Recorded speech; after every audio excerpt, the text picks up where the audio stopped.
warahmatullahi wabarakatuh. Waalaikumsalam warahmatullahi wabarakatuh. Alhamdulillahirrahmanirrahim. Wa bihi nasta'in wa umur dunya wadin wa ala alihi wa sahbihi ajmain amma ba'du. Puji syukur kita panjatkan kehadirat Allah Subhanahu wa taala. Salawat serta salam kita curahkan kepada junjungan kita yakni habibina wa syafi'ina wa maulana Muhammad sallallahu alaihi wasallam. Baik, apa kabar teman-teman? Baik. Alhamdulillah. Hari ini kita akan melakukan bimbingan kelompok. Nah, sebelum kita mulai, alangkah lebih baik kita membaca doa terlebih dahulu. Berdoa dimulai. Berdoa selesai. Oke baik teman-teman, kalian sih sudah pada mengenal satu sama lain belum? Belum. Nah, langkah baiknya kita perkenalan dulu supaya kedepannya kita bisa lebih menyenangkan saja gitu suasananya. Sistem perkenalannya, jadi masing-masing dari kalian menyebutkan nama sesuai urutan. Contoh dari saya, kan nama saya Rafita 1, terus selanjutnya yang di kanan saya, nama kamu siapa? Rina. Nah, Rina 2, gitu dan seterusnya. Mengerti? Baik, kita mulai ya perkenalannya dari saya dulu. Rafita 1, Rina 2, Razita 3, Tanaya 4, Mugi 5. Adel 6. Nah, baik, sudah saling mengenalkan? Sudah. Nah, diingat ya namanya. Hari ini kita kan akan melakukan bimbingan kelompok. Nah, apa sih bimbingan kelompok itu? Bimbingan kelompok itu adalah pemberian layanan kepada individu melalui dinamika kelompok yang di dalamnya itu ada anggota kelompok dan pimpinan kelompok. Nah, pimpinan kelompok itu siapa? Nah, pimpinan kelompok itu biasanya adalah seorang konselor atau guru BK. Nah, hari ini pimpinan kelompoknya adalah saya sendiri dan kalian teman-teman semua di sini adalah anggota kelompok. Saya harap teman-teman di sini semuanya dapat bertukar informasi, tidak ragu ataupun malu-malu ya untuk mengeluarkan pendapatnya. Di sini kalian bebas berpendapat, bebas mengeluarkan wawasan kalian yang kalian tahu. Di sini kita berdiskusi saja ya. Nah, di dalam BK itu ada yang namanya asas kerahasiaan. Bila mana ketika proses bimbingan kelompok ini sedang berlangsung, ada informasi pribadi, karena kan BK itu kita akan bimbingan kelompok itu kita membahas sesuatu yang di luar diri kita, diri anggota kelompok. Jadi saya harap ketika bimbingan kelompok ini selesai, kalian semua dapat merahasiakan dan bisa melupakan pembahasan pribadi tersebut. Tetapi untuk pembahasan wawasan dari diskusi itu harap bisa dijadikan pembelajaran ke depannya. Nah, dalam bimbingan kelompok itu ada 2 topik. Yang pertama topik tugas dan yang kedua itu topik bebas. Nah, topik tugas itu topik yang diusulkan oleh saya sendiri. Topiknya itu dari saya. Jadi kita akan membahas topiknya dari saya, dari pemimpin kelompok. Nah, kalau topik bebas itu topiknya dari kalian, teman-teman semuanya bisa mengusulkan topik apa yang akan kita diskusikan hari ini, dan itu nanti akan kita pilih itu sesuai kesepakatan kita bersama. Nah, teman-teman, sejauh ini yang sudah saya jelaskan, apakah kalian sudah mengerti tentang bimbingan kelompok ataupun dinamika kelompok yang akan kita lakukan hari ini? Mengerti. Sudah. Baik, berarti kalian sudah siap ya? Sudah siap ya untuk melakukan diskusi selanjutnya? Siap. Oke, selanjutnya kita akan membahas tentang topik. Tadi kan sudah saya jelaskan. Jadi sesuai kesepakatan kita hari ini mau membahas topik tugas atau topik bebas? Topik bebas. Bebas. Kamu? Topik bebas. Kamu? Bebas. Topik bebas. Nah, karena topik bebas itu topik yang berasal dari anggota kelompok. Jadi, apakah ada yang mau mengusulkan topik apa yang akan kita bahas hari ini? Nah, teman-teman, kalian ada pembahasan gak yang bisa kita diskusikan hari ini? Jika ada, kalian gak usah ragu untuk mengusulkan pembahasan apa ya. Gimana? Teman-teman, ada yang mau mengusulkan? Dari kamu? Tentang pelecehan seksual. Pelecehan seksual. Kamu? Bullying. Bullying. Kamu? Bunuh diri. Bunuh diri. Kalau kamu? Saya setuju. Saya bully. Nah, bullying ya. Sama saja sih sama. Berarti kamu juga pengen membahas tentang bullying. bullying. Nah, karena dari teman-teman semuanya ada yang mengusulkan topik kasus bullying dan dari kawan-kawan yang sebelah sini juga setuju. Jadi hari ini kita akan membahas tentang kasus bullying. Setuju semuanya? Setuju. Nah, karena Mugi yang mengusulkan pembahasan bullying, apa bisa diceritakan apa yang kamu tahu tentang kasus bullying tersebut? Jadi ada isu kasus tentang bullying itu di mana anak seorang artis, langsung saya sebutkan saja namanya, itu anaknya Vincent Robbins, di mana nama anaknya itu adalah Antares ya. Iya. Antares. Iya itu pokoknya. Terus, nah di situ itu isunya tuh mengatakan bahwa dia itu sekolah di salah satu sekolah yang ada di BSD. Nah terus anaknya Vincent Robbins ini bikin geng gitu. Nah di dalam geng itu dia tuh mengucilkan dan membuli orang-orang yang di bawah tatanan dia, artinya orang-orang yang ekonominya rendah daripada dia gitu, bikin itu. Akhirnya terjadilah pembulian. Nah di situ bukan hanya kepada satu orang saja. Jadi saya itu bukan membicarakan korbannya, tetapi kepada pelakunya. Kenapa? Karena korban itu sudah banyak dan saya tidak tahu POV dari setiap korbannya. Yang saya tahu isu itu hanya dari pelakunya aja gitu. Nah di situ setiap orang-orang yang di bawah ekonomi dia itu membuli korban-korban tersebut tuh, yaitu dengan memukul, yaitu dengan pembulian non verbal atau verbal gitu. Nah seperti itu. Jadi anak Vincent Robbins ini melakukan bullying tersebut kepada banyak korban, bukan hanya satu korban saja. Oke. Nah, dari cerita begini, apakah kalian ada yang mau menanggapi atau menambahkan sedikitnya mungkin kalian tahu tentang cerita tersebut gitu? Nah, dari cerita tersebut, apakah ada yang mau menanggapi atau menambahkan sedikitnya tentang yang kalian tahu gitu? Aku ingin bertanya. Ya, silakan. Terus kelanjutannya kan itu gimana, dipanggil polisi kan pasti diurus, terus diusut bagaimana itu seterusnya? Sistematisnya. Iya, kan apa sih namanya, yang korbannya juga itu gimana terusnya? Jadi yang saya tahu korbannya itu melaporkan pada polisi. Nah, habis melaporkan tersebut, anak-anak yang bullyingnya itu dibawa oleh polisi.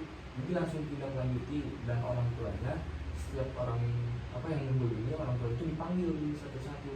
Nah, Vincent Robbins pun dipanggil pada saat itu oleh kepolisian, dan untuk tindak lanjutinya saya masih abu-abu sih sebenarnya. Ada yang mengatakan katanya di penjara, ada yang juga mengatakan itu sebagai peringatan saja gitu.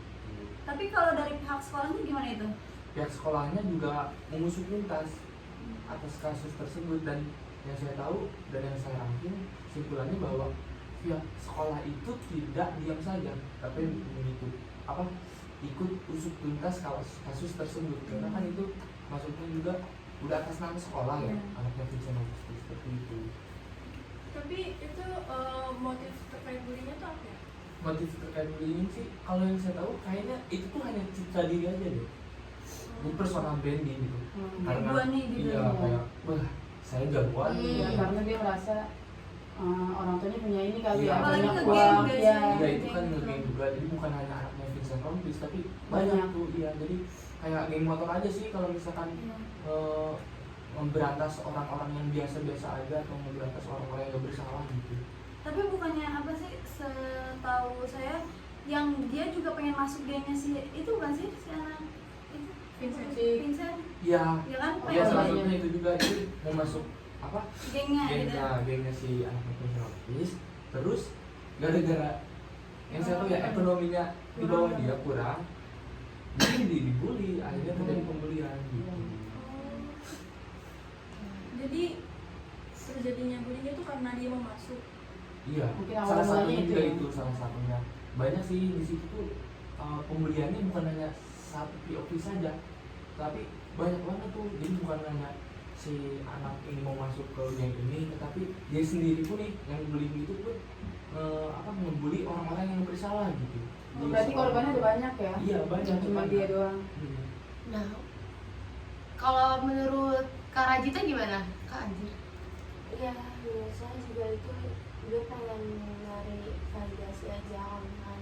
Dan dia tuh terkenal juga kan. Si anak-anak Vincent itu kan seleb juga.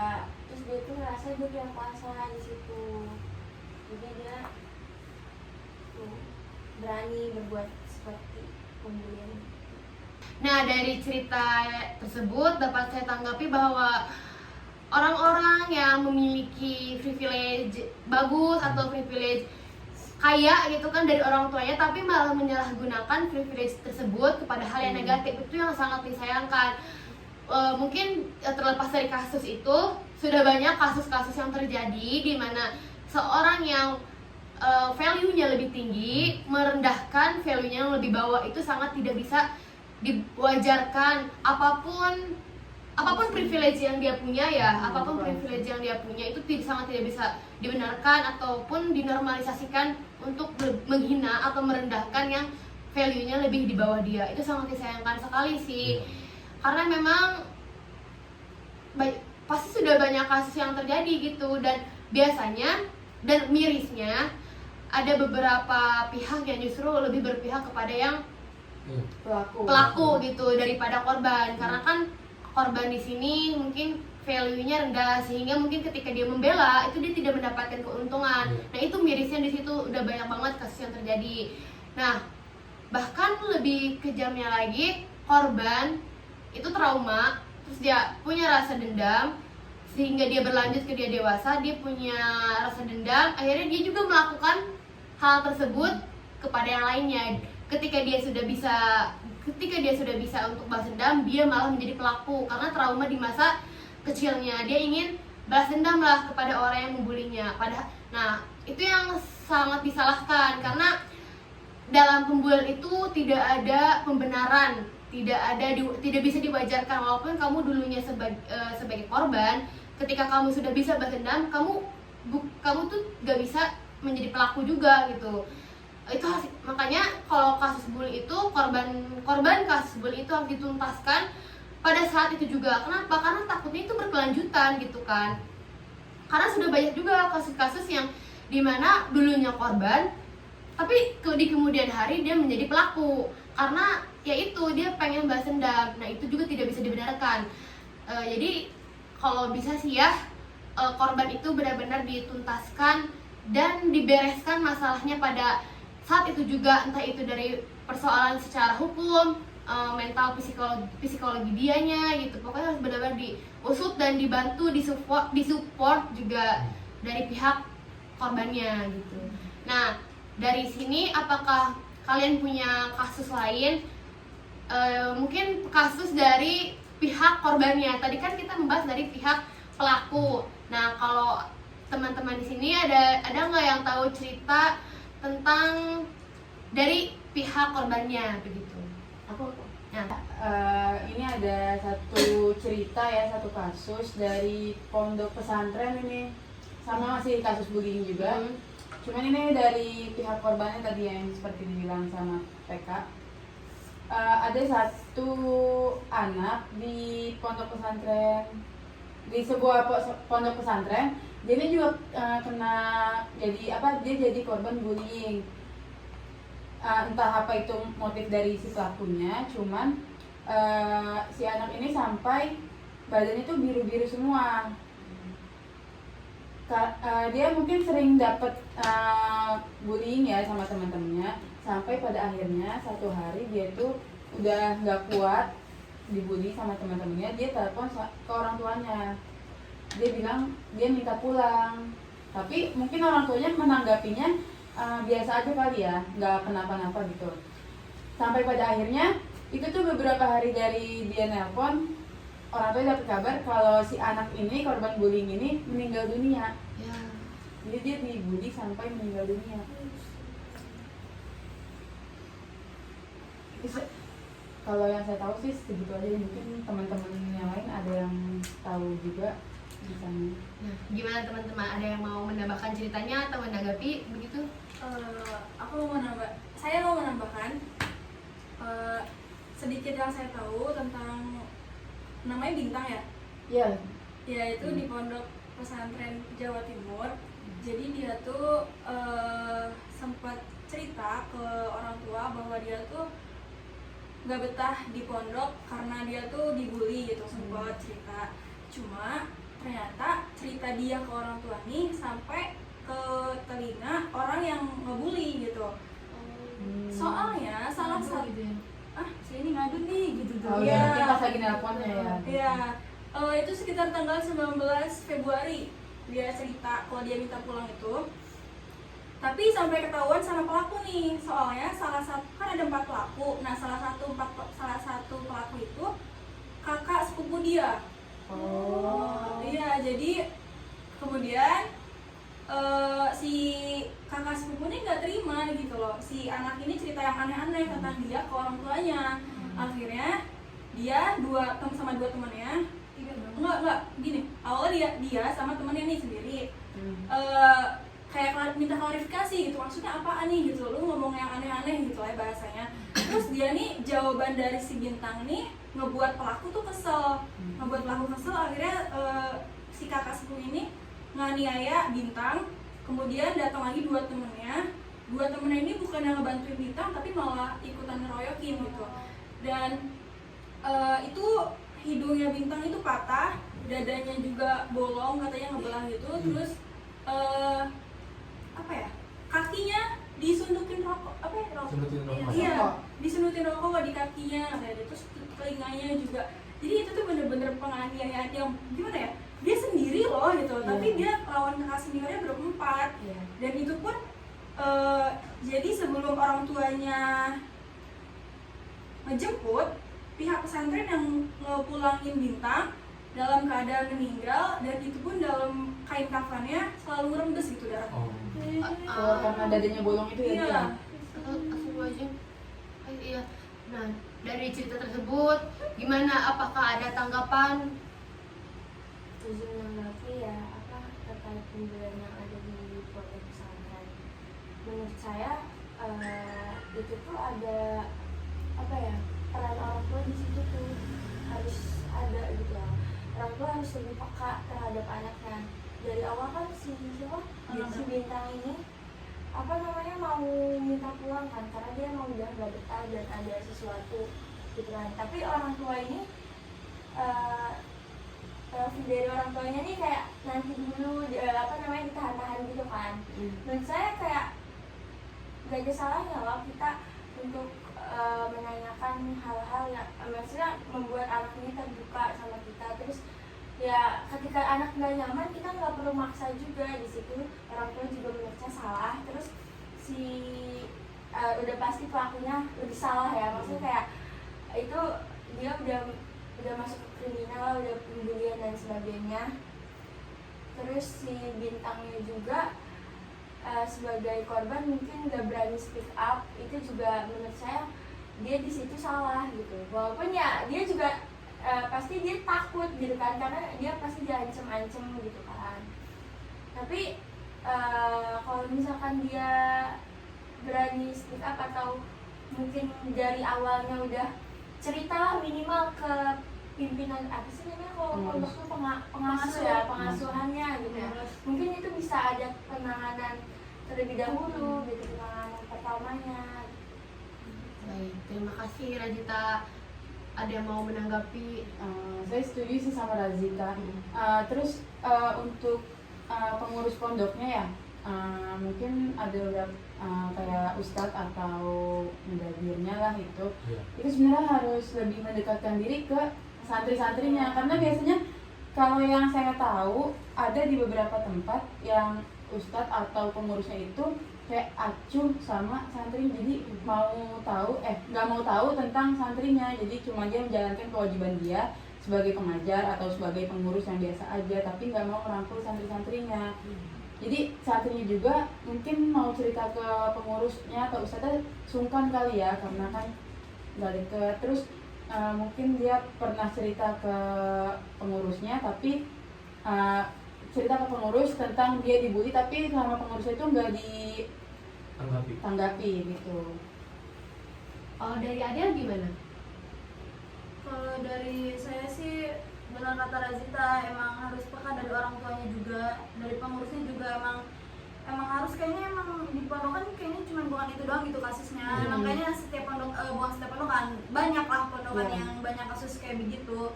Emang dari pengurusnya juga emang harus lebih merhatiin gitu. Cukup sih dari saya. Teman-teman yang lain? Sudah? Sudah. Nah, dapat saya tanggapi juga bahwa kebanyakan orang tua ketika menyerahkan anaknya ke pesantren itu dia benar-benar menyerahkan. Padahal ketika orang tua mendaftarkan anaknya ke pesantren itu bukan berarti orang tua itu lepas tangan atau kayak ya sudah gitu, itu udah pihak pondok yang mengurus anak, enggak gitu ya. Kan tetap juga peran orang tua itu dalam karena kan sudah mendaftarkan, memasukkan gitu kan, bukan berarti itu lepas tanggung jawab sama anaknya untuk kayak nggak perhatiin anaknya, nggak menanyai kabar anaknya gitu kan. Itu justru yang harus pertama kali dilakukan sama orang tua ketika anaknya di pesantren gitu kan, karena ya nggak pernah di rumah gitu kan, harusnya kan menanyakan kabar itu tahu penting gitu kan, memperhatikan itu gimana pola makannya, gimana pola tidurnya atau belajarnya atau tentang lingkungan teman-temannya gitu. Orang tua itu sangat berperan penting, walaupun tidak setiap hari bertemu karena kan jadwal di pondok tidak bisa bertemu, tapi justru sekalinya ketemu itu harus lebih perhatian lagi. Nah, terus itu yang pertama. Yang kedua juga benar apa kata Tanaya, bahwa peran dari pengurus pondok itu harus lebih dekat, harus lebih perhatian, harus lebih aware gitu, peduli sama santrinya, karena ada tanggung jawab orang tua terhadap pengurus. Karena kan orang tua pasti sudah percaya sama pengasuhnya gitu kan, bahwa anaknya di sini itu akan baik-baik saja, akan terawat gitu, karena ya sudah bayar gitu kan, sudah bayar uang bulanan atau uang apalah gitu kan. Jadi harusnya para pengasuh ini lebih peduli gitu sama anak-anak didiknya. Nah, yang ketiga tuh ada dari pihak pengurus. Biasanya kan ada kakak senior di pondok itu, yang saya tahu senioritas di pondok itu sangat tinggi, yang dimana kakak tingkat paling atas itu punya hierarki paling tinggi dalam mengatur kehidupan adik-adik kelasnya.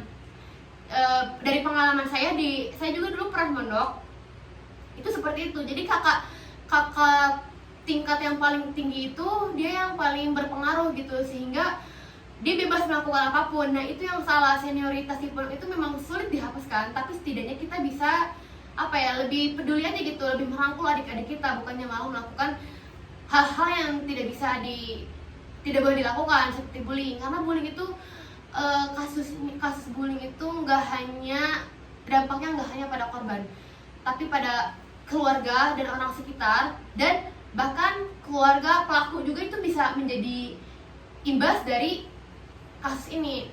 Pertama kan kita membahas kehidupan korban setelah kasus bullying ini, dia gak bakal bisa baik-baik saja, walaupun sudah ditemani psikolog, disupport habis-habisnya sama keluarga, itu gak akan sebegitu baik-baik saja. Karena ya yang kita tahu ya, kesehatan mental itu kalau sudah dia ternodai gitu ya, atau sakit lah mentalnya, itu sulit diobati karena trauma itu akan terus membekas ya teman-teman. Nah, terus yang kedua, pihak keluarga korban. Mungkin keluarga korban sudah sebegitu merawat anaknya, sudah menjaga, tapi dilukai oleh pihak luar, itu akan menyimpan trauma, akan menyimpan rasa dendam, yang nanti tuh dendam itu bisa berkelanjutan ke depannya. Nah, terus dari pihak keluarga pelaku, karena kan bukan salah keluarga pelaku juga anaknya menjadi seperti ini gitu kan. Itu kan walaupun terkadang kita sudah menjaga anak kita sedemikian rupa untuk terus berlaku baik, tapi kan itu di luar memang peran orang tua sangat penting ya dalam menjaga perilaku seorang anak, tapi ketika sudah sebegitu dijaganya, itu terkadang bisa di luar kendali orang tua. Nah, ketika orang tua sudah berusaha maksimal untuk menjaga anaknya, tapi anaknya menjadi pelaku dari korban bullying, menjadi pelaku bully, itu kan pelaku kan kalau sudah ketahuan pasti bakal dikucilkan atau bahkan ya sangat merugikan dari pihak keluarga pelakunya gitu. Jadi sangat disayangkan bullying ini masih sangat marak ya, masih ya kita seringlah mendengar kasus-kasus bullying gitu. Dari sudah sini, wah kayaknya ini lemas sekali ya teman-teman. Ini kayaknya tidak bersemangat kita yang sudah teman-teman diskusikan tadi. Saya mau nanya nih, supaya nggak terjadi lagi kasus bully di lingkungan kita, apakah teman-teman punya solusi dari kasus tersebut gitu kan? Saya harap semua di sini masing-masing mengutarakan solusinya ya. Saya Ya, dimulai dari kamu. kan jarang banget ya zaman sekarang tuh ada di pondok tuh ada guru BK. Nah, mungkin emang si santri-santri yang masih baru tuh dia nggak punya tempat cerita gitu loh. Jadi kan sebenarnya si Bintang kan dia tuh udah cerita ke orang tuanya, cuma orang tuanya tuh nggak percaya gitu loh. Makanya kan kalau guru BK kan ngerti ilmunya, ngerti gimana kliennya gitu loh. Jadi pentingnya guru BK di pondok tuh biar santri-santri tuh ceritanya ke guru BK gitu loh. Nanti kan kalau guru BK tahu, nanti kan baru langsung usut ke ustadz di sana gitu loh. Biar di stop, nggak ada pembulian lagi. Itu menurut saya. Berarti peran penting guru BK itu harus ya? Iya, di pondok seharusnya. Ya harus ada. Kalau dari Rajita? Ya menurut saya solusinya itu dari pengurus pondoknya harus lebih peka sama anak-anaknya, sama orang tua mungkin harus lebih perhatian dan harus lebih mempercayai anak-anaknya. Kalau dari saya sih ya, benar kata Rajita, pengurus pondok itu harus peka terhadap santri-santrinya, terhadap anak-anaknya. Terus kayak butuh guru BK juga di pondok, karena emang yang saya lihat seperti jarang ada guru BK di pondok gitu ya. Terus di pondok itu kita kayaknya harus punya teman ya, kalau misalkan karena kalau kita nggak punya teman kayak sendirian aja tuh rasanya sulit gitu. Apalagi kalau misalkan kita jangankan jadi korban bullying, kalau jadi kakak kelas yang nggak suka sama kita aja tuh kayak rasanya berat aja gitu. Terus apalagi ya, kayaknya cukup deh itu aja. Dan dari Budi gimana? Kalau dari saya sendiri, saya bakal memberikan solusi bukan tentang apa yang tadi diceritakan ya, tentang di pondok, tapi lebih ke universalnya gitu. Jadi kalau menurut saya sendiri solusinya ketika pembulian itu, saya pernah analisis ini tentang pembulian. Pembulian itu terjadi karena yang pertama kerasnya orang tua, terus yang kedua seringnya diacuhkan, yang ketiga kurangnya afeksi orang tua terhadap anak, dan juga mungkin orang tua saya kepada anaknya tetapi dia tidak tahu cara mengutarakannya gitu. Artinya bahwa peran orang tua itu kembali lagi memang sangat penting buat kasus pembulian ini. Kalau misalkan dikatakan tapi ada kok orang tuanya baik, tetapi anaknya tetap saja bandel dan membuli gitu. Nah, kalau menurut analisis saya, dia kenapa bisa seperti itu? Karena orang-orang atau paradigma orang tersebut mengatakan orang tuanya udah baik tetapi anaknya begini gitu. Itu belum tentu orang tua baik bisa mengafeksikan secara baik kepada anaknya. Artinya cara mengutarakan kasih sayang kepada anaknya itu diterima oleh sang anak gitu. Dan juga hal ini yang membuat kasus di Indonesia ini semakin meluas, kasus pembuliannya. Karena menurut saya parenting juga sangat penting buat anak itu, sehingga supaya tidak terjadi nih hal pembulian ini seperti ini. Dan studi kasus yang saya lihat juga tentang pembulian yang ada di Indonesia, kebanyakan itu asal usulnya atau salah satu faktornya itu karena orang tuanya kurang bisa mengafeksikan kepada anaknya, kasih sayang kepada anaknya. Selain dari itu, solusinya buat orang tuanya berarti kita mengambil pelajaran dari hal tersebut, bahwa nanti kita kalau sebelum menjadi orang tua kita harus tahu ilmu parenting, ilmu bagaimana cara mengurus anak. Sebenarnya kan karena kenapa bisa jadi pemilihan? Karena orang tua tidak tahu proses anak itu seperti apa. Misalkan anak di umur segini itu anak itu membutuhkan apa, di umur 11 sampai 14 anak itu membutuhkan apa, 16 sampai 18 anak itu membutuhkan apa, dan bagaimana cara berpikirnya itu menurut saya sangat penting banget supaya tidak ada terjadinya pembulian tersebut gitu.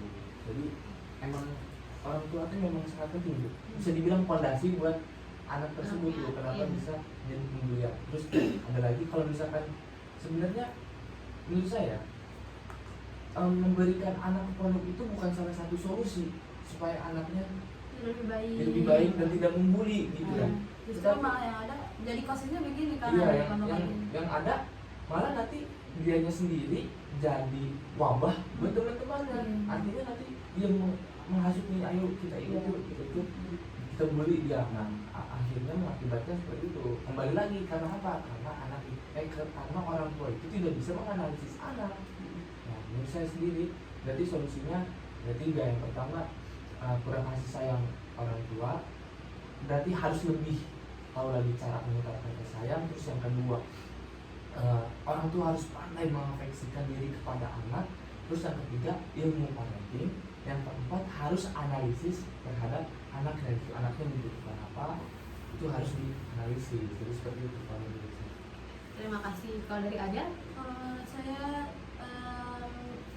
melihat dari tanggapan teman-teman, saya sudah cukup sih ya, karena emang itu isinya, emang itu. Gak apa-apa. Nah, saya juga baik teman-teman. Terima kasih untuk solusi-solusi yang sangat bermanfaat ini. Saya sedikit menyimpulkan bahwa stop bullying itu bisa dimulai dari diri kita sendiri. Kita harus peduli dengan diri kita sendiri dan dengan lingkungan kita, bahwa raga manusia itu sangat berharga untuk disakiti. Jadi jangan sampai kita untuk penasaran mencoba hal-hal yang negatif, karena hal-hal negatif itu tidak akan pernah terjadi ketika kita tidak penasaran untuk mencobanya. Jadi stop bullying, kita harus peduli dengan diri kita sendiri dan lingkungan di sekitar kita. Nah, kita sudah sampai di tahap akhir. Sebelum kita mengakhiri,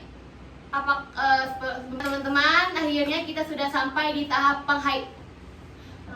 Nah, teman-teman, akhirnya kita sudah sampai di tahap pengakhiran.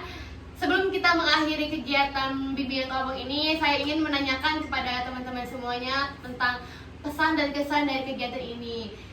Saya harap semuanya harus mengutarakan ya pesan dan kesannya. Dimulai dari sebelah kiri saya. Adel, gimana pesan dan kesannya? Kesan saya mengikuti bimbingan kelompok ini ya seru ya. Seru banget. Dari pemimpin kelompoknya juga, wah seru banget. Kalau pesan saya, stop bullying. Cukup itu aja. Kalau pesan dan kesan saya ingin mengucapkan pesannya mungkin saya ingin bertemu kembali di kegiatan bimbingan kelompok ini untuk membahas topik-topik yang lainnya, atau membahas topik ini secara lebih detail gitu. Juga begitu mungkin pesan saya. Untuk kesannya, wah sangat bermanfaat sekali tadi ilmu yang saya dapat dari teman-teman, dan juga ilmu yang saya dapat dari pimpinan kelompok gitu. Dan juga kesannya sangat memuaskan, dan saya mendapatkan ilmu dari bimbingan kelompok. Kesan dari saya menyenangkan, dan saya mendapat pengetahuan baru serta terus pesannya buat anak-anak di luar sana yang kena bullying, ya kita harus melawan ya, jangan diem aja, jangan mau ditindas sama kakak-kakak yang suka membuli itu. Dan itu Pesan saya mengikuti bimbingan kelompok ini seru, senang. Terus pesannya ya semoga kita lebih aware sama kasus-kasus bullying yang ada di Indonesia, terutama yang ada di lingkungan kita. Pesannya asik, seru. Akhirnya ternyata bimbingan mulut penting seseru ini ya gitu. Saya bisa mendapatkan informasi-informasi dan bisa